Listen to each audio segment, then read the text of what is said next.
सतनाम श्री वाहे गुरु जी। धन धन श्री कबीरदास जी महाराज। कबीरदास जी का जन्म दिवस आ रहा है और उसी के उपलक्ष्य में हम कबीरदास जी का जीवन परिचय, उनके बारे में कुछ जानकारी लेकर आए हैं। संत कबीरदास जी। संत कबीरदास जी हिंदी साहित्य के भक्ति काल के इकलौते ऐसे कवि हैं जो आजीवन समाज और लोगों के बीच व्यापक आडंबरों पर कुठाराघात करते रहे। वह कर्म प्रधान समाज के पैरोकार थे और इसकी झलक उनकी रचनाओं में साफ झलकती है। लोक कल्याण हेतु ही मानो उनका समस्त जीवन था। वास्तव में एक सच्चे विश्व प्रेमी का अनुभव उनको था। कबीर की सबसे बड़ी विशेषता यह थी कि उनकी प्रतिभा में अबाध गति और अदम्य प्रखरता थी। समाज में कबीर को जागरण युग का अग्रदूत कहा जाता है। कबीरदास जी का जन्म। कबीरदास जी के जन्म के विषय में कई किंवदंतियां हैं, सभी एक मंत नहीं हैं। कबीरदास के कुछ पंथियों की मान्यता है कि कबीर का जन्म काशी में लहरतारा तालाब में उत्पन्न कमल के मनोहर पुष्प के ऊपर बालक के रूप में हुआ। लेकिन कुछ लोग उन्हें मुसलमान मानते हैं, लेकिन कुछ लोग उनका जन्म मुसलमान जाति में मानते हैं और कुछ की मान्यता है कि कबीरदास जी लहरतारा तालाब में मिले थे, जिसे नीरू और नेमा नाम के व्यक्ति उठाकर ले आए और उन्होंने ही उनका पालन पोषण किया। कबीर पंथियों में इनके जन्म के विषय में यह पद्य प्रसिद्ध है। 1455 साल गए, चंद्रवार एक ठाठ गए, जेठ सुधी बरसायत को पूरन मासी तिथि प्रगट भये। घन गरजे दामिनी दमके, बूंदे बरसे झर लाग गए। लहर तालाब में कमल खिले, तय कबीर भानु प्रकट भये। जन्म स्थान। कबीरदास जी के जन्म स्थान के संबंध में भी कुछ लोग एकमत नहीं है। कुछ उनका जन्म स्थान काशी, मगहर और आजमगढ़ मानते हैं, कुछ बिलहरा भी मानते हैं। लेकिन कबीरदास जी काशी में पैदा हुए थे। कुछ लोगों का मानना है कि वे कमल के ऊपर स्वयं ही प्रकट हो गए थे और कुछ का मानना है कि वे जुलाहा जाति में उत्पन्न हुए थे। माता पिता। कबीरदास जी के माता पिता के विषय में एक राय निश्चित नहीं है। कुछ लोगों का मानना है कि नीरू और नीमा जुलाही दंपति उन्हें लहरतारा तालाब से ले आए थे, लेकिन कुछ लोगों का मानना है कि नीरू और नीमा की कोख से यह अनुपम ज्योति पैदा हुई थी या लहर तालाब के समीप विधवा ब्राह्मणी की पाप संतान के रूप में आकर यह पतित पावन हुए थे। ठीक तरह से कहा नहीं जा सकता। कई मत हैं कि नेमा और नीरू ने केवल इनका पालन पोषण ही किया था। एक किंवदंती के अनुसार कबीर को एक विधवा ब्राह्मणी का पुत्र बताया जाता है, जिसको भूल से रामानंद जी ने पुत्रवती होने का आशीर्वाद दिया था। एक जगह कबीर जी कहते हैं, जाति जुलाहा नाम कबीरा, बनी बनी फिरो उदासी। कबीरदास जी का बचपन। कबीरदास जी का लालन पालन जुलाहा परिवार में हुआ था और नीरू और नीमा नामक जुलाहा दंपति ने ही उनको पाल पोस कर बड़ा किया था। अपनी कुछ रचनाओं में कबीरदास जी जहां अपने को बार बार जुलाहा कहते हैं, जाते जुलाहा मति कौधीर, हर्षे गुण रमे कबीर, और तू ब्रह्मांड में काशी का जुलाहा। कबीरदास जी धीरे धीरे बड़े होने लगे।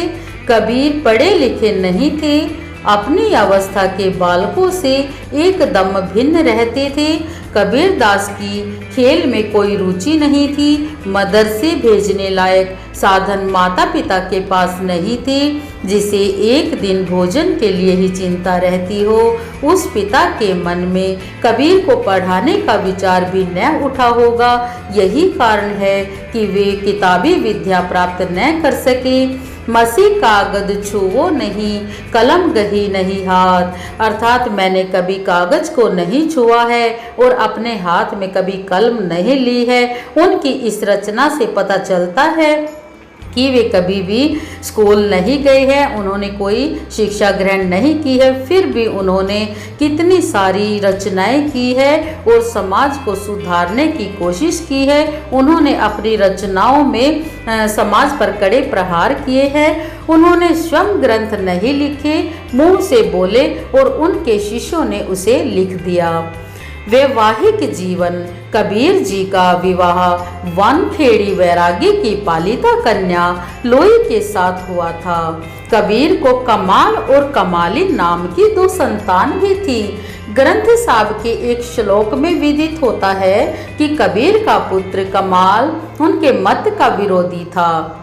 बूढ़ा बंस कबीर का उपजा पूत कमाल, हरि का सिमरन छोड़ के घर ले आया माल। लेकिन कबीर पंथियों का मानना है कि कमाल और कमाली दोनों बच्चों को कबीरदास जी ने जीवित किया था और फिर उनका पालन पोषण अपने बच्चों की तरह ही किया। कबीर की पुत्री कमाली का उल्लेख उनकी वाणियों में कहीं नहीं मिलता है। कहा जाता है कि कबीर के घर में रात दिन मूढ़ियों का जमघट रहने से बच्चों को रोटी तक मिलना कठिन हो गया था। इस कारण से कई बार उनकी पत्नी झुंझला उठती थी और कबीरदास जी उन्हें समझाते थे। सुनी आंधली लोई बम्पार, इन मुड़ियन भज शरण कबीर।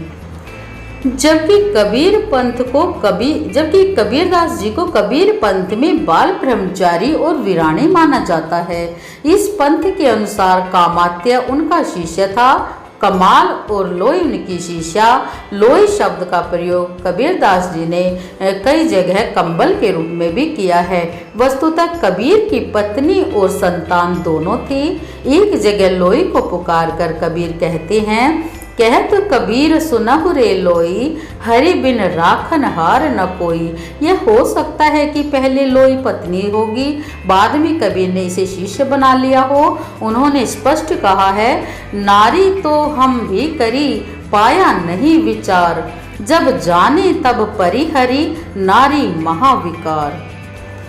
गुरु दीक्षा: कबीर जी ने सोचा कि गुरु के बिना काम नहीं चलेगा।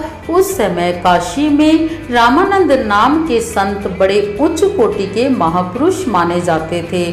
कबीर जी ने उनके आश्रम के मुख्य द्वार पर आकर विनती की, मुझे गुरु जी के दर्शन कराओ। उस समय जात पात का बड़ा आग्रह रहता था और फिर काशी, वहाँ पंडितों और पांडे लोगों का अधिक प्रभाव था। कबीर जी ने देखा कि हर रोज सुबह 3-4 बजे स्वामी रामानंद खड़ाऊ पहनकर टप टप आवाज करते गंगा में स्नान करने जाते हैं। कबीर जी ने गंगा के घाट पर उनके जाने के रास्ते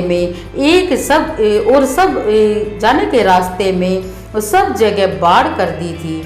एक ही मार्ग रखा जहाँ से गुरुजी जा सकते थे। उस मार्ग में सुबह के अंधेरे में पहर तड़के ही कबीर जी 2.5 साल के बच्चे के रूप में आकर सीढ़ियों पर लेट गए।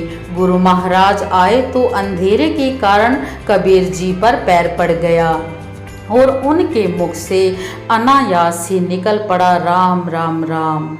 कबीर जी का तो काम बन गया।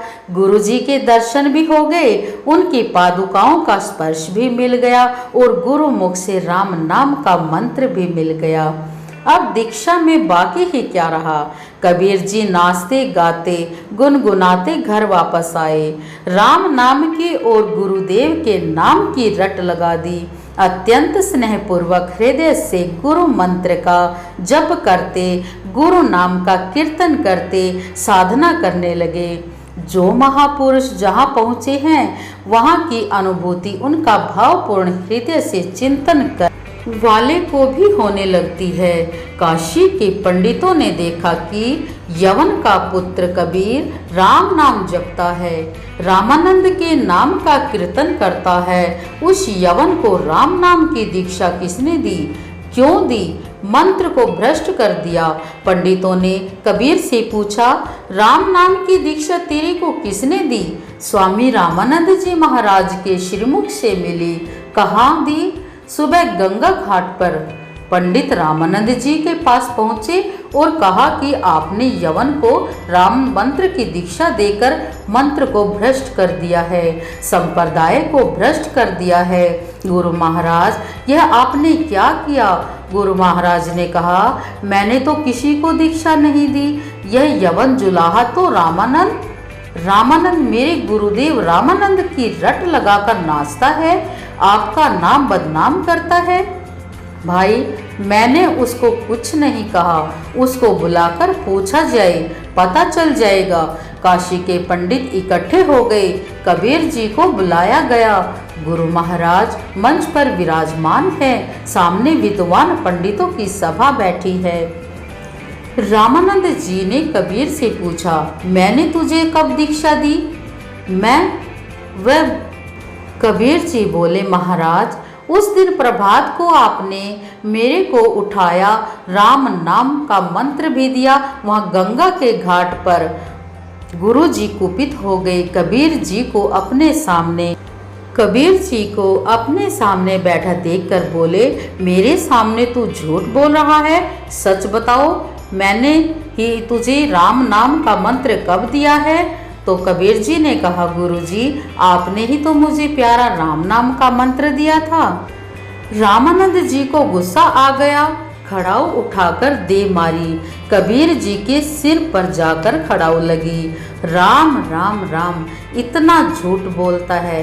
कबीर जी बोल उठे, गुरु महाराज, तब की दीक्षा झूठी तो अब की तो सच्ची। मुख से राम नाम का मंत्र भी मिल गया और सिर में आपकी पावन पादुका का स्पर्श भी हो गया।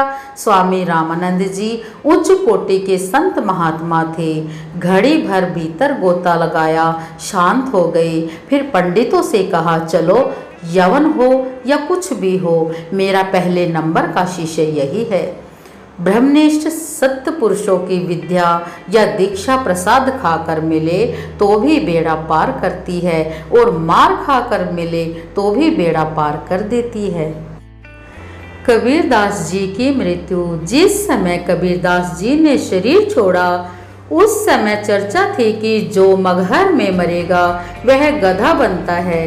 कबीर जी ने सोच लिया था कि मैं अपना शरीर मगहर में छोड़ूंगा। उस समय काशी के राजा वीरदेव सिंह बघेल थे। वीरदेव बघेल समझ गए थे कि जब गुरुजी शरीर का त्याग करेंगे तो मुस्लिम भाई पूरी कोशिश करेंगे उनकी समाधि बनाने की, और मुसलमान भाई सोच रहे थे कि हिंदू गुरुजी का संस्कार करेंगे, जो हम नहीं होने देंगे। अतः हम उनका शव बनारस में ले आएंगे। कबीर जी मगहर में पहुंच गए। वहां पानी की व्यवस्था नहीं थी। बहुत ही बड़ी संख्या में गुरुजी के दर्शन करने के लिए श्रद्धालु आए हुए थे। उनके पानी पीने की व्यवस्था भी नहीं थी। कबीर जी ने कहा, पहले मैं स्नान करूंगा, फिर शरीर छोड़ूंगा।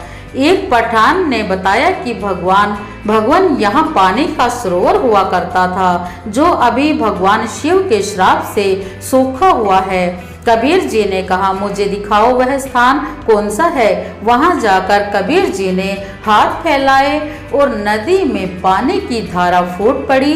कबीर जी ने स्नान किया और पठान से कहा, एक चद्दर बिछा दो और एक चद्दर मैं ऊपर से ओढ़ूंगा। हिंदू और मुसलमान दोनों अपनी सेनाओं को साथ लेकर खड़े थे। हिंदू कह रहे थे कि हम शव नहीं ले जाने देंगे और समाधि नहीं बनने देंगे। उधर मुसलमान कह रहे थे कि हम संस्कार नहीं होने देंगे। कबीर जी ने कहा, तुम सब झगड़ा मत करो, अंत समय तुम्हें मेरा शरीर नहीं मिलेगा और जो मिलेगा वह तुम आपस में बांट लेना। और आकाशवाणी हुई, उठा लो चद्दर, हटा दो पर्दा, इसमें नहीं है मुर्दा। चद्दर उठाई तो वहां कबीर जी के शरीर की जगह सुगंधित फूल थे और हिंदू और मुस्लिम भाइयों को बहुत दुख हुआ। उन्हें अपनी भूल को सुधारते हुए एक दूसरे को गले लगाया और आपसी सहमति से एक चद्दर हिंदू भाइयों को दे दी और एक चद्दर स्वयं ले ली और आधे फूल हिंदू ले गए। जहां काशी जी में, जहां आज भी कबीर जी की यादगार के रूप में कबीर जी की समाधि बनी हुई है, वहीं कुछ फूल मुसलमान भाई ले गए और उन्होंने कबीर जी की याद में कब्र बनाई गई है। वहीं पर थोड़ी ही दूरी पर एक तरफ समाधि है तो एक तरफ कब्र बनी हुई है, जहां आज हिंदू व मुसलमान दोनों आते हैं और आज तक कोई झगड़ा नहीं हुआ है। सभी प्यार और श्रद्धा से कबीर जी के दर्शन दीदार करते हैं और इस तरह कबीर जी का पूरा जीवन भेदभाव के झगड़े सुलझाते हुए बीत गया और परमात्मा की भक्ति करते रहे और जोर देते रहे और समाज के कड़े आडंबरों का विरोध करते रहे। इस तरह से उन्होंने अपना जीवन यापन समाप्त किया और इस तरह से कबीर जी ने इस संसार को छोड़ा। तो इस तरह थे महान संत कबीर दास जी। उनके जीवन की हम नहीं भूल सकते, उनके जीवन के विचारों को, उनकी अच्छाइयों को उन्होंने उपदेश देकर जो लोगों को समझाने की कोशिश की है, जो लोगों को चेताया है, हमें उनके जीवन से सीख लेनी चाहिए। हमें कुछ ऐसे कार्य करने चाहिए जो अब समाज में घटित हो रहे हैं, हम उनको समाज को सुधार सके, ऐसे झगड़ों को निपटा सके और जो समाज में बुराइयां आज व्याप्त है उनको दूर कर सके। तो हमें कबीर दास जी के उन विचारों से समाज को सुधारने का कोशिश करनी चाहिए, समाज में बदलाव लाने की कोशिश करनी चाहिए। तो इसी के साथ हम वीडियो का एंड करते हैं और ऐसी ही रोचक जानकारी के साथ हम एक और वीडियो में आपके सामने लेकर आएंगे कुछ जानकारियां। तो अगर आप हमारे चैनल पर नए हैं, हमारे चैनल को सब्सक्राइब कर लें और बेल आइकन प्रेस करना न भूलें, क्योंकि जैसे ही हम कोई नई वीडियो अपलोड करेंगे उसका नोटिफिकेशन आपको तुरंत मिल जाएगा। और हमारी वीडियो को लाइक शेयर जरूर करें। तो सतनाम श्री वाहिगुरु।